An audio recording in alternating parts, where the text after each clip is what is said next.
સશક્ત મહિલા દ્વારા જ સશક્ત પરિવાર અને સશક્ત સમાજનું નિર્માણ શક્ય બને છે. ત્યારે મહિલાઓને આર્થિક રીતે સ્વાવલંબી બનાવવાના ઉદ્દેશથી સરકારે અમલી બનાવેલી મિશન મંગલમ યોજના આજે ગામડાની બહેનો માટે આશાની નવી કિરણ બની છે. સુરત જિલ્લાના માંડવી તાલુકાના ગામ તળાવ ખુર્દ ગામનું શિવશક્તિ સખી મંડળ આવું જ એક આદર્શ સખી મંડળ બન્યું છે.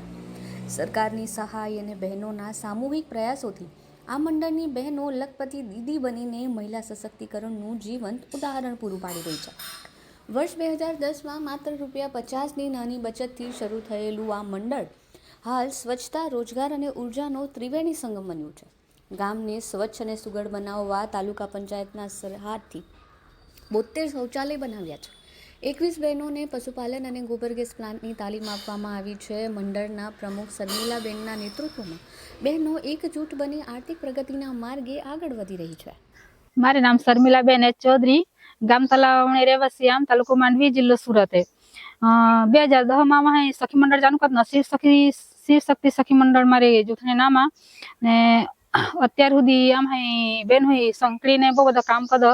ખરેખર શૌચાલય બનાવીએ, ખરેખર ગોબર ગેસ બનાવ્યા, બધા આત્મનિર્ભર બનાવવા સારું બધે પશુપાલન કરે, પછી મસાલાનો ઉદ્યોગ ચાલતો અમારે, પછી પાપડ બનાવજે, અથાણા બનાવજે, વર્મી કમ્પોસ્ટ બનાવજે, પછી બધા ઘણા બધા અમે જે અમારા પાસે હશે વનની પેદાશો બધે સંગ્રહ કરજે, તે બધા અમે વેચાણ કરજે ને તે કરીને અમે પોતે આત્મનિર્ભર બનીએ. આજે બધી બહેનો અમારે સક્ષમમાં ને ગામ હરિહરી બીજા બહેનો બીજા આજુબાજુના ગામડા બહેનોમાં અમારે સપોર્ટ કરવા ને તેમાં બી બહેનો અમારી સંકળાઈને કામ કરશે.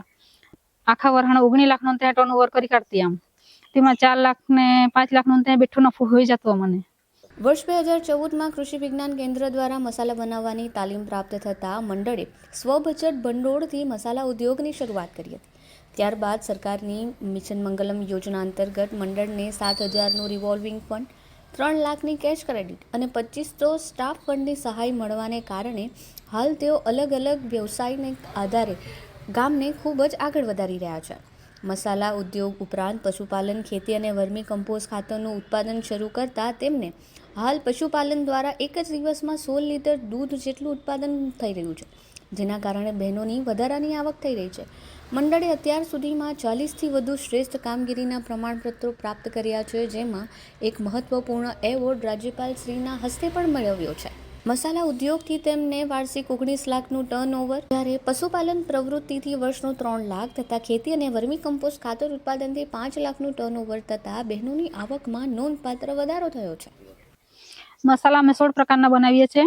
એમાં દાળ શાકનો મસાલો છે, ચિકન મસાલો છે, ચાનો મસાલો છે, હળદર, ધાણા જીરું, મરચું, પાઉંભાજીનો મસાલો, લસણનો મસાલો, એવી રીતના દરેક જાતના મસાલો છે અમારી પાસે. અને પાપડ છે, અથાણા દરેક પ્રકારના સિઝનલી બનાવીએ. હમણાં વાસનું અથાણું બધું પૂરું થઈ ગયું છે અમારી પાસે, કેરીનું અથાણું પણ નથી રહ્યું. અને 3 લોકો અમારી સાથે હમણાં વેચાણ માટે કામ કરે છે. એમાં સાંજ થાય એટલે અમારા ત્યાંના 2 છોકરાઓ છે, એ લોકો સાંજે 4 વાગે ફેરી કરવા નીકળે. અને એક કાકા છે, એ કાકાને અમે હળદર દળીને આપીએ એટલે એ દરરોજ ગામડામાં જઈને વેચે અને મેળામાં વેચીએ. ને દુકાનનું માધ્યમ છે એ અમારે ત્યાં નાની મશીન છે એટલે આખો દિવસ અમે માલ તૈયાર કરીએ.